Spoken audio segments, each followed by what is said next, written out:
Al-Hikma Foundation inayo furaha ya kuarifu na kualika wananchi wote wa mkoa wa Dar es Salaam na maeneo ya jirani katika zoezi la tohara sunna kwa watoto wa kiume. Sasa ni rasmi, ile ahadi ya Al-Hikma Foundation walioitangaza, tutawafanyia sunna watoto wa kiume 1000. Takbir!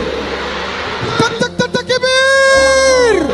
Katika uwanja wa Benjamin Mkapa, siku ya mashindano makubwa ya mabara yote ulimwenguni inatimizwa, na wewe mwana Dar es Salaam ndiyo mtimizaji mwenyewe. Kumbuka, zoezi hili ni bure kabisa na litaendeshwa kwa ushirikiano mkubwa na serikali pamoja na taasisi ya wataalamu wa afya wa Islam ya The Sunshine Muslim Volunteers SMV katika vituo mbalimbali vya serikali kama ifuatavyo. Shughuli hii ya tunu itaanza rasmi tarehe 26 mwezi wa 4 mwaka huu 2025 katika kituo cha afya cha Yombo. Tarehe 27 mwezi wa 4 2025 tutakuwa katika kituo cha afya cha Buza, na tarehe 3 mwezi wa 5 mwaka huu 2025 zahanati ya Tandika. Tarehe 4 mwezi wa 5 2025 zahanati ya Charambe. Tarehe 10 mwezi wa 5 katika zahanati ya Mbagala Kuu, na tarehe 11 mwezi wa 5 tutakuwa katika kituo cha afya cha Kijichi. Tarehe 17 mwezi wa 5 2025 tutakuwa zahanati ya Tuangoma, na tarehe 18 mwezi wa 5 zahanati ya Mikwambe. Tarehe 24 mwezi wa 5 zahanati ya Chamanzi. Tarehe 25 mwezi wa 5 kituo cha afya cha Mbande. Tutatoka Temeke tutaelekea Ilala. Tarehe 14 mwezi wa 6 2025 Buguruni kituo cha afya. Tarehe 15 mwezi wa 6 2025 zahanati ya Vingunguti. Tarehe 21 mwezi wa 6 2025 tutakuwa katika zahanati ya Kiwalani, na tarehe 22 mwezi wa 6 2025 huduma itatolewa katika kituo cha afya cha Segerea. Tarehe 28 mwezi wa 6 tutakuwa katika kituo cha afya Kinyerezi, na tarehe 29 mwezi wa 6 tutakuwa katika zahanati ya Kitunda. Tarehe 5 mwezi wa 7 2025 katika hospitali ya Kivule, na tarehe 6 mwezi wa 7 2025 katika kituo cha afya cha Majohe. Tarehe 12 mwezi wa 7 2025 tutakuwa katika kituo cha afya cha Pugu Kajiungeni. Tarehe 13 mwezi wa 7 2025 katika kituo cha afya cha Chanika, na tarehe 19 mwezi wa 7 2025 kituo cha afya cha Zingiziwa. Ratiba yetu itahitimishwa rasmi tarehe 20 mwezi wa 7 2025 katika zahanati ya Msongola. Ewe mzazi au mlezi, muandikishe mwanao sasa katika kituo kilichotajwa kilicho karibu nawe ili asaidiwe. Kumbuka, zoezi letu hili ni bure na halibagui mtu kwa dini yake wala kabila lake.